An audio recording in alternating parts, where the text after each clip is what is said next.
Surat police વ્યાજખોરો સામે એક ઝુંબેશ ચલાવી રહી છે, જેના ભાગરૂપે અઠવાલાઇન્સ પોલીસે એક મહિલા સહિત બેની ધરપકડ કરી છે. બંને આરોપીઓએ ફરિયાદીને વર્ષ 2022માં 3,75,000 વ્યાજે આપ્યા હતા.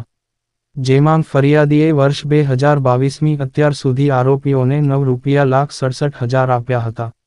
તેમ છતાં બંને આરોપીઓ ફરિયાદી પાસેથી 11 લાખની માંગણીઓ કરતા હતા. તે ઉપરાંત ફરિયાદીને ધાક ધમકીઓ પણ આપવામાં આવતી હતી, જે મામલે ફરિયાદીએ અઠવાલાઇન્સ પોલીસ સ્ટેશનમાં ફરિયાદ नोंदावी હતી.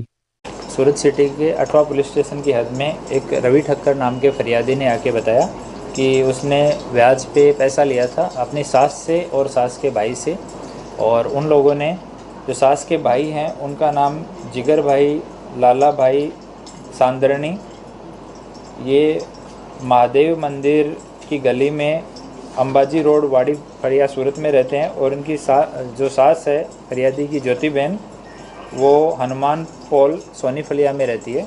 तो ये जिगर भाई जो है मामा ससुर, इससे फरियादी ने 3,75,000 रुपये लिए थे.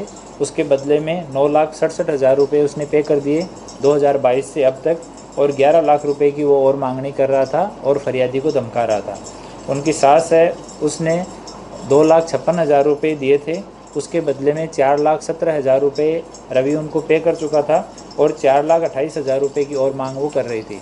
तो सारे एविडेंस लेकर के और गुना दाखिल किया गया है, और ये दोनों जो भाई बहन हैं जिगर और ज्योति बहन, इन दोनों को अरेस्ट किया गया है और आगे की इन्वेस्टिगेशन अभी चालू है.